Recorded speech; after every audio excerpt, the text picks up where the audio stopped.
எல்லோருக்கும் வணக்கம். நான் உங்களில் ஒருவன். இன்னைக்கு வீடியோவில் கெப்பாசிட்டரோட ஒர்க்கிங் பிரின்சிபலை பற்றி தான் பார்க்க போகிறோம். வாங்க சர்க்கியூட்டாக வரைஞ்சி உங்களுக்கு எக்ஸ்பிளைன் பண்ணுறேன்.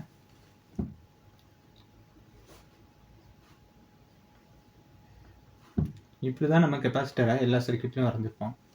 ஆனால் அந்த கெப்பாசிட்டருக்குள்ளே என்ன நடக்குதுன்னா, அதுக்குள்ளே இப்படி ஒரு 2 பிளேட்ஸ் இருக்கும் பார்த்துக்கோங்க.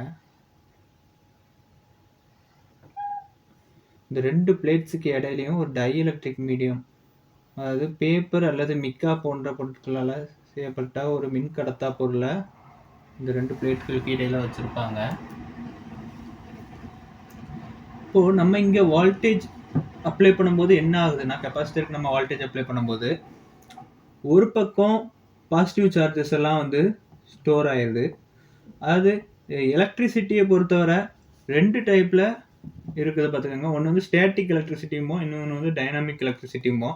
ஸ்டேட்டிக் எலக்ட்ரிசிட்டினா எலக்ட்ரான்ஸை ஒரே இடத்துல நிறுத்தி வைக்கிறது. அது வந்து நகர்வு எதுவும் இருக்காது. டைனாமிக் எலக்ட்ரிசிட்டின்னு வச்சுக்கிட்டோம்னு வச்சுக்கோங்களேன், அது வந்து எலக்ட்ரான்ஸ் வந்து நகர்வுலேயே இருக்கக்கூடியது.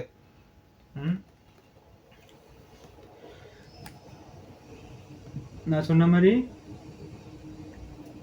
ஒரு பக்கம் பாசிட்டிவ் சார்ஜஸை இந்த கடத்தக்கூடிய இந்த பிளேட்ஸ் வந்து வச்சுக்கிடுது நம்ம வோல்டேஜ் அப்ளை பண்ணோன்னே. இன்னொரு பக்கம் நெகட்டிவ், அதாவது எலக்ட்ரான்ஸ் எல்லாத்தையும் இன்னொரு பக்கம் உள்ள பிளேட்ஸில் ஸ்டோர் பண்ணிக்கிறது.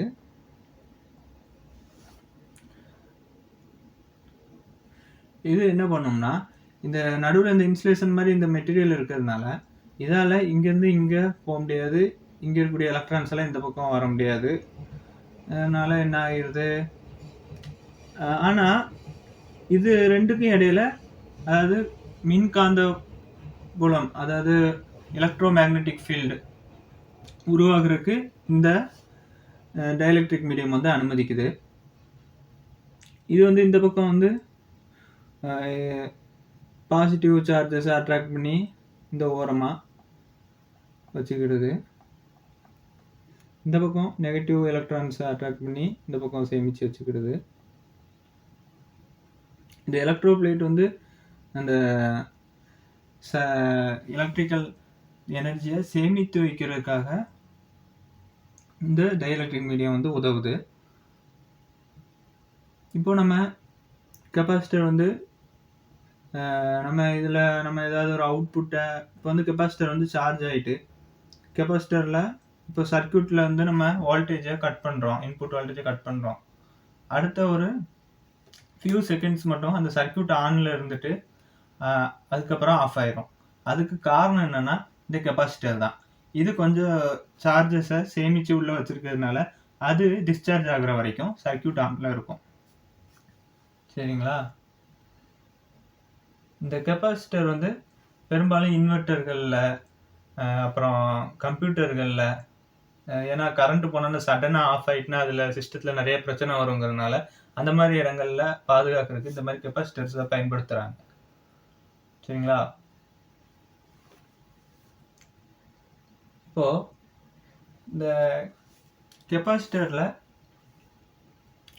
1 வோல்ட்டுக்கு எவ்வளோ சார்ஜு ஸ்டோர் பண்ணுது அப்படிங்கிறத கண்டுபிடிக்கலாம். அவுட்புட்டில் 1 வோல்டேஜ் அவுட்புட் கொடுக்குறதுக்காக எவ்வளோ சார்ஜஸை இது ஸ்டோர் பண்ணி வைக்குது அப்படிங்கிறத நம்ம கண்டுபிடிக்கிறதுக்கு ஒரு ஃபார்முலா இருக்குது.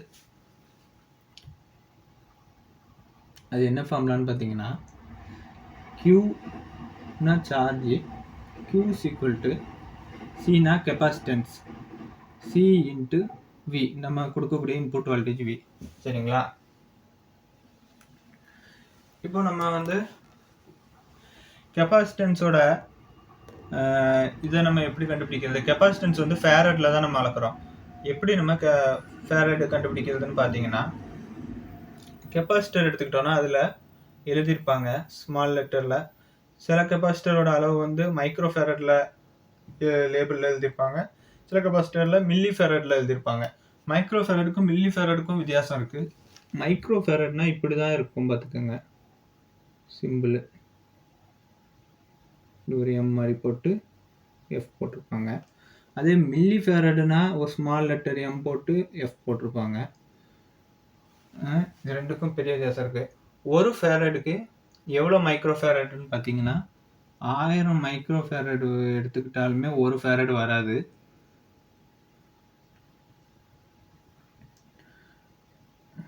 1000 micro farad equal to 0.001 farad தான். சரிங்களா? அது 1000 மில்லி ஃபேரட் எடுத்துக்கிட்டோம்னா equal to 1 farad. 1000 milli farad தான் 1 ஃபேரட். சரிங்களா? இப்போ எடுத்துக்காட்டுக்கு நான் ஒரு 1000 மைக்ரோ ஃபேரட் இருக்கக்கூடிய ஒரு கெப்பாசிட்டரில் ஒரு 1 வோல்ட்டுக்கு எவ்வளோங்கிறத கண்டுபிடிக்கணும் அப்படின்னு வச்சுக்கோங்களேன். 0.001 மைக்ரோ ஃபேரட் தூக்கி இந்த கெப்பாசிட்டன்ஸ்க்குள்ள வேல்யூவாக கொடுத்துட்டு இன்ட்டு வோல்டேஜ், நம்ம எவ்வளோ இன்புட் வோல்டேஜ் கொடுக்குறோம், 1 வோல்ட் கொடுக்குறோமோ அந்த 1 வோல்டேஜில் போட்டு பெருக்கிட்டோம்னா வரக்கூடிய ஆன்சர் தான் நமக்கு எவ்வளோ சார்ஜ் ஸ்டோர் பண்ணுது 1 வோல்ட்டுக்குங்கிறது. சரிங்களா? இந்த வீடியோவை கடைசி வரை பார்த்த எல்லோருக்கும் நன்றி.